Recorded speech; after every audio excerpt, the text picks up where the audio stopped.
Now, what we have in Amos are the oracles. Remember the oracles of judgment? And we also looked at the idea that Amos had all of these woes that we saw in the book of Amos, these oracles and woes that he has in the book. Now, brother, can you repeat the date of the book? Maybe I have my notes. All right, let me give you this. The Amos's book, 780 to 752 BC. That's his ministry. 780 to 752 BC. All right. Now, given his superscription, given his introduction to the book in chapter 1 and verse, let me hear chapter 1 and verse 1 and chapter 7 and verse 10. Amos 1:1 and 7:10. I got Amos 1.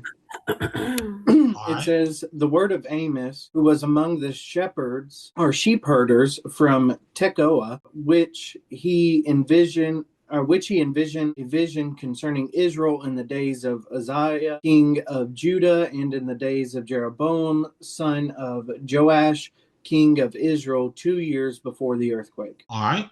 Now, chapter 7 and verse 10. Okay, I have it. It's chapter 7 and verse 10. Sorry, no, I don't. Then Amaziah, the priest of Bethel, sent to Jeroboam, king of Israel, saying, Amos hath conspired against thee in the midst of the house of Israel. The land is not able to bear all his words. All right. So Amos is prophesying during the time of Uzziah in Judah and Jeroboam in Israel. That is Jeroboam the second. Okay. So we know exactly the time of his ministry that he prophesied, given the dates that he has given us. Okay. Yes, I think I did say he was a prophet of social justice, because what I have here now for the picture of the book, or the theme or issues in the book, is that Amos is concerned about social conditions of Israel. He's concerned about the social conditions of Israel. During his time, wealth abounded, and what was happening here is that they were oppressing the poor. All right, they were in fact oppressing the poor. They were living Israel in extravagance, but that was contrasted with the misery of the poor. Can you repeat that? Israel was living in what? Israel was living in extravagance while the poor was living in misery. Thank you. No problem.